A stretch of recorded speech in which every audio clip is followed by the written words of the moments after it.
The hotel where the wedding was to be held suddenly caught fire, and my fiancé didn't hesitate to carry my fainted cousin out. Mom and Dad, along with my brother, hurriedly carried away the wedding gift that my cousin had made, fearing that she would be upset. And I, with a sprained ankle and unable to move, was forgotten by everyone in the sea of fire. My body severely burned. Looking at the layers of gauze wrapped around me, they showed expressions of disgust.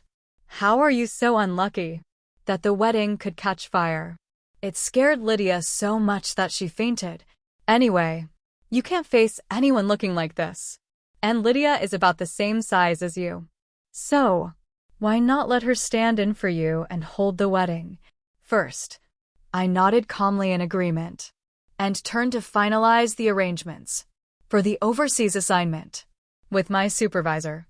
A month later, the day I boarded the plane was also the day my cousin and my fiancé held their wedding. I don't want my blind fiancé or my biased family anymore. Why is it that after I left, they all regretted it? The story begins 15 days before Lydia and Aaron's wedding. I received a call from my brother.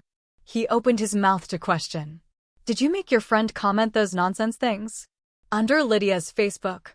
Do you know that Lydia cried because of those words? You should hurry and apologize to Lydia. He didn't know that I, on the other end of the phone, couldn't even hold my phone steady because the wound had become somewhat infected. Dozens of blisters all over my body had been popped, even after taking a lot of painkillers. I still hurt to the point of being unable to bear it. I really want to tell my brother that. I have no idea what happened. It hurts so much, as if there are thousands of ants gnawing at my body. But the call has already been hung up. Just now, the wound really hurt too much, making me almost forget that the brother I have now is no longer the one who used to hold me and say he would protect me for a lifetime. He called not a word of concern for me. He just wanted to vent for Lydia, who he holds dear. I sighed, suppressing the pain as I opened Lydia's Facebook. The latest one is a photo taken by the photographer of her and Aaron from behind. She is wearing a gorgeous wedding dress, while Aaron is in a suit, and the two are holding hands, looking like a perfect couple. The caption reads, "Took a wedding dress photo for my sister. Do you all think it looks good?" In the front row below, there are comments from my parents and brother. So beautiful, so beautiful. A perfect match of talent and beauty. Of course, our Lydia is the most beautiful little princess. It's so great that there are no eyesores. You and Yanin are truly the best match. I looked at these comments feeling no waves in my heart. I had long since gotten used to it. After all, in the eyes of my family, the legitimate girlfriend, who has been with Aaron for 7 years, am just an interloper between him and Lydia, the sinner who prevents them from being together. I scrolled down a bit and saw a few friends' messages. They were standing up for me. You and your brother-in-law look really good together. Why not just get the marriage certificate? I opened Facebook and saw some bad stuff. I'm really fed up. Strangely, seeing these messages, I actually feel like crying. My heart, which has been numb for a long time, seems to have been struck by something, stirring up a fine aching pain. I lifted my head and stared at the ceiling for a while, before managing to hold back my tears. One by one, I opened the chat windows of my friends and thanked them. Before I clicked on the family group that I had pinned, they were enthusiastically discussing the arrangements for the wedding. I chuckled at myself. The wedding that was destroyed by the fire was something I had arranged, all by myself from start to finish. Once everything was arranged, Lydia simply mentioned that she found it bland and wanted something more dreamy, which was when Aaron first contacted the wedding planner. Next to my meticulously designed crystal ornaments, there were many pink feathers that looked completely mismatched. The severity of the fire was greatly due to those pink feathers. But my family and my fiancé completely forgot that it was Lydia's suggestion. and shifted all the blame onto me. In this group, the 5 of them use the same series of cartoon avatars. Lydia is the little princess adored by all, with her parents and brother as the king, queen, and prince. My fiancé, Aaron, uses a knight avatar. That is clearly a couple's avatar, with the little princess. But he clearly told me before that he added too many leaders on WhatsApp and couldn't use 2 childish profile pictures. Perhaps after meeting Lydia, his principles changed.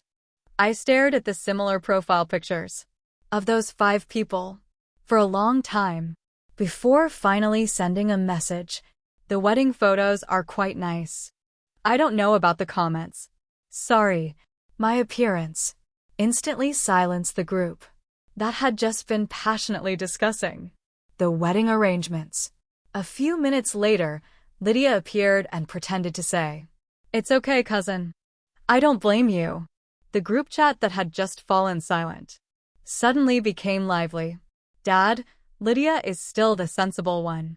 "Serena, you should learn from Lydia." "Mom, that's right. As a cousin, you can't compare to Lydia at all. You should reflect on yourself." My brother followed up with a sneer. "Just apologize properly. Why pretend to be unaware?" I think some people are just rotten to the core. In the face of their belittlement, I did not cry and explain as I had before, nor did I make a scene, because over the years, this kind of situation has happened far too many times. I know that no matter what I say, they will not believe me. So why waste my breath? I calmly muted the group chat, unpinned it, and didn't say another word. Fortunately, after enduring the pain of these days, the wounds on my body have also started to heal.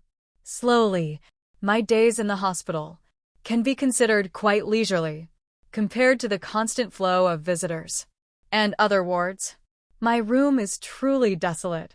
Only occasionally do a few friends take time off to come see me.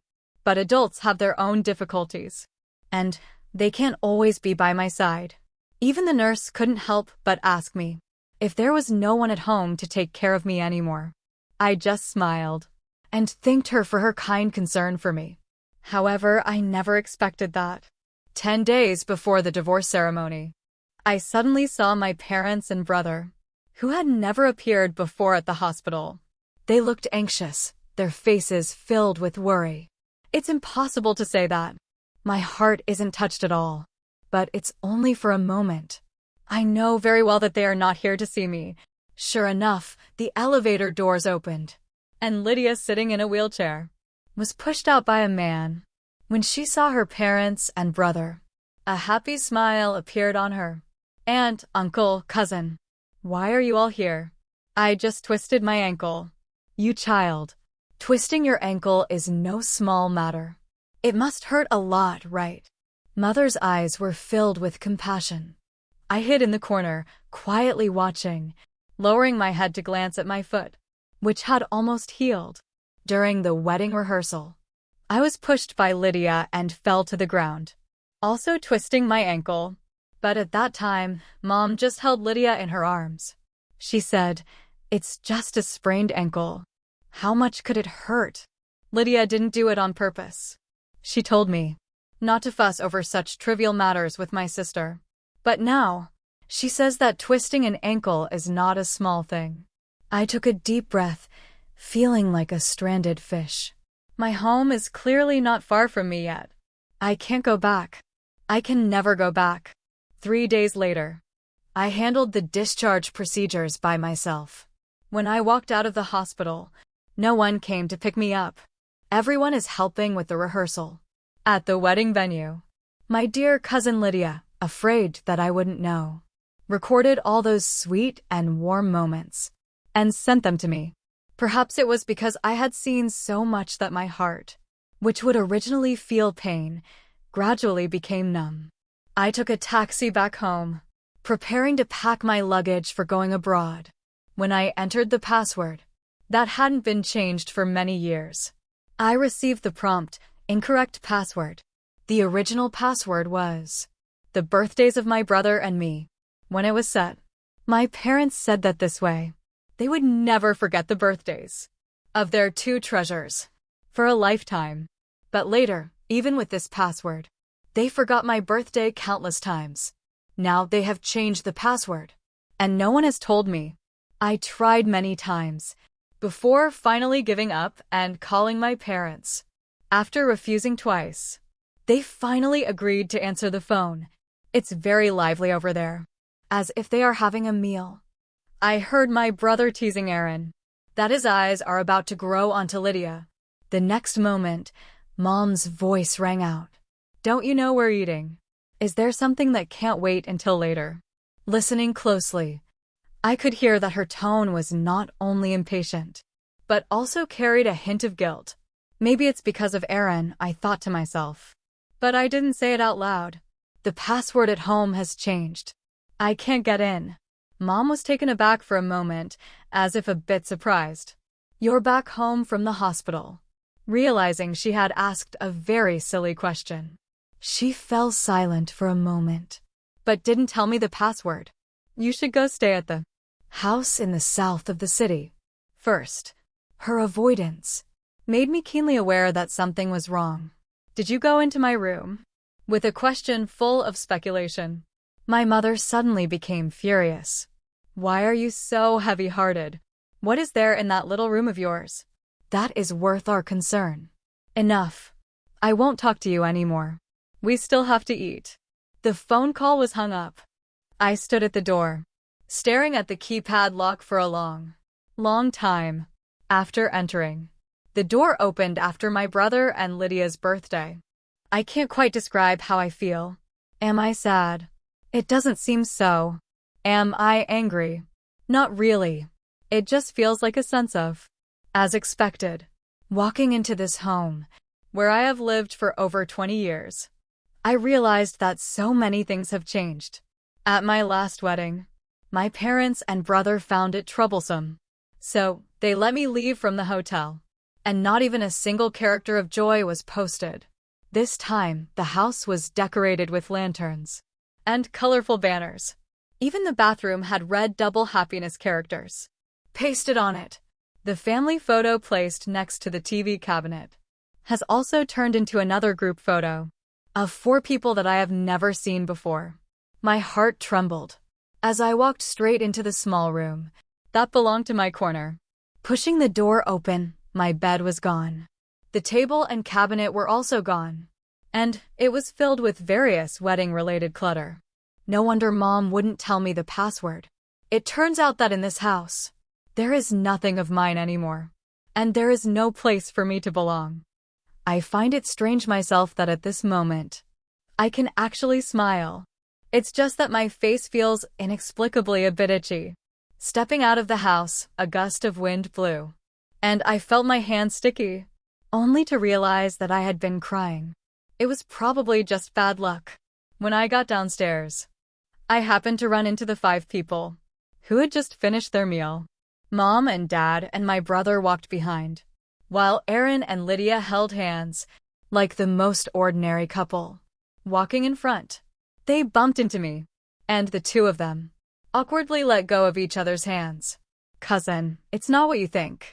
Lydia put on an innocent look, but the pride in her eyes was almost overflowing. Aaron, standing beside her, also shielded her behind him, as if afraid I would do something. What Lydia said is true.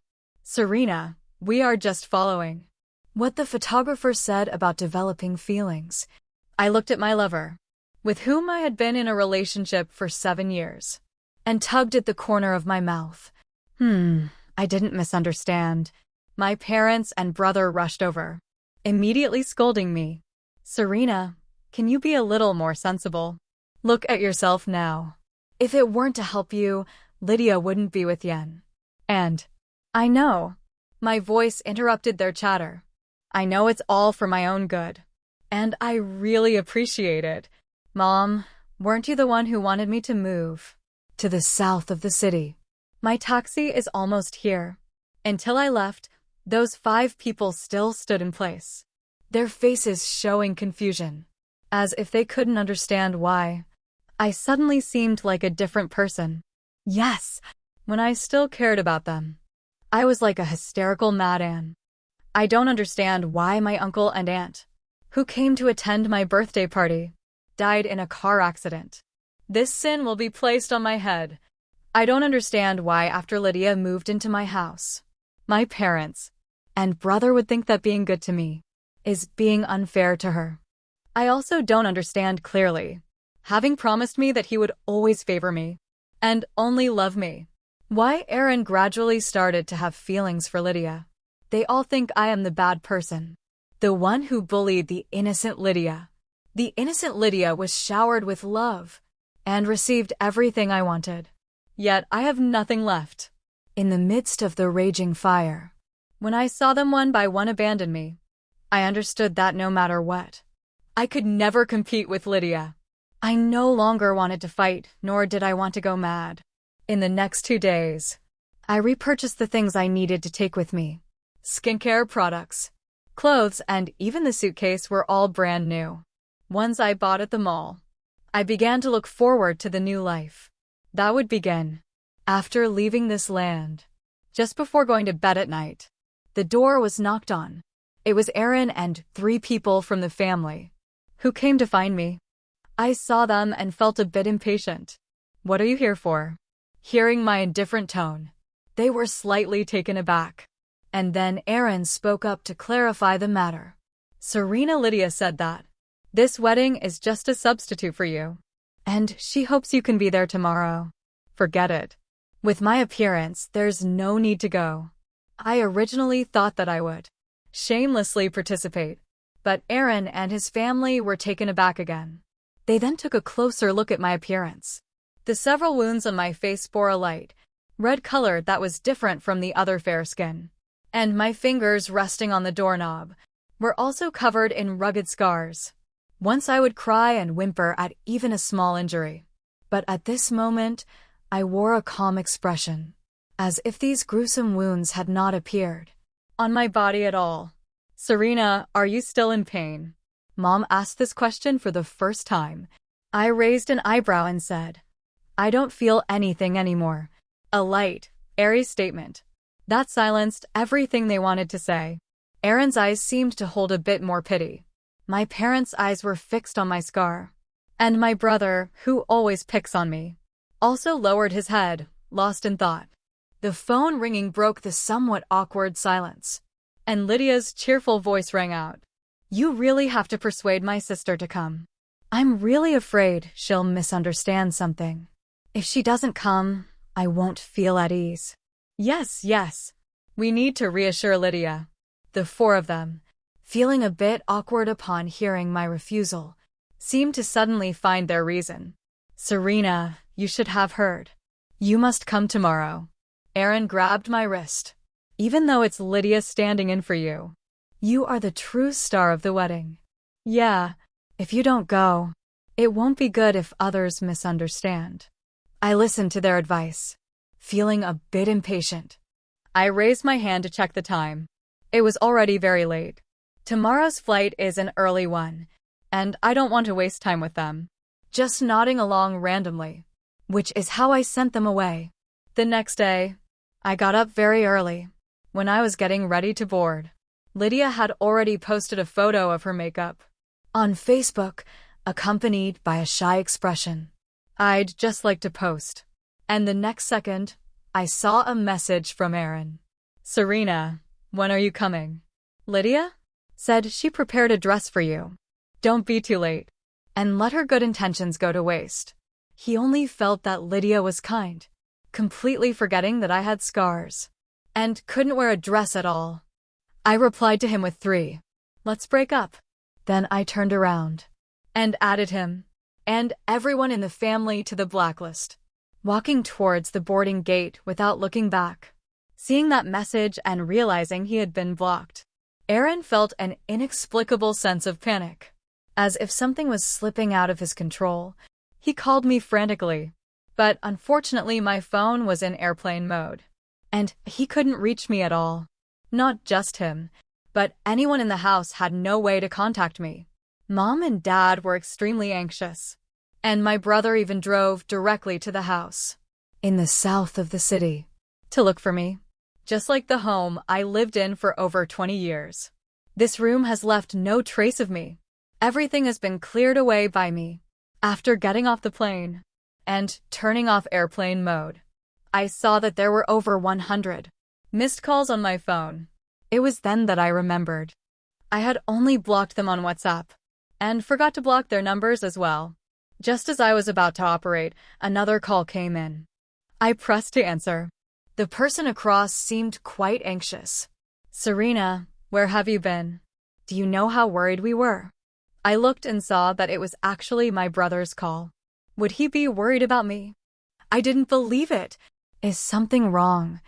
I replied briefly with just 2 words. Yet, I didn't know how I had triggered his sensitive nerves. What do you think? Of course there's something going on. Do you have any idea how much trouble your sudden disappearance caused? Your friends caused a scene at the wedding, all saying that Lydia was the mistress who interfered in your relationship, and they made her cry. Are you trying to get back at Lydia on purpose? My brother instinctively began to blame me, after saying that he felt a bit inappropriate himself. I didn't mean it that way. I chuckled lightly and interrupted him. Isn't she?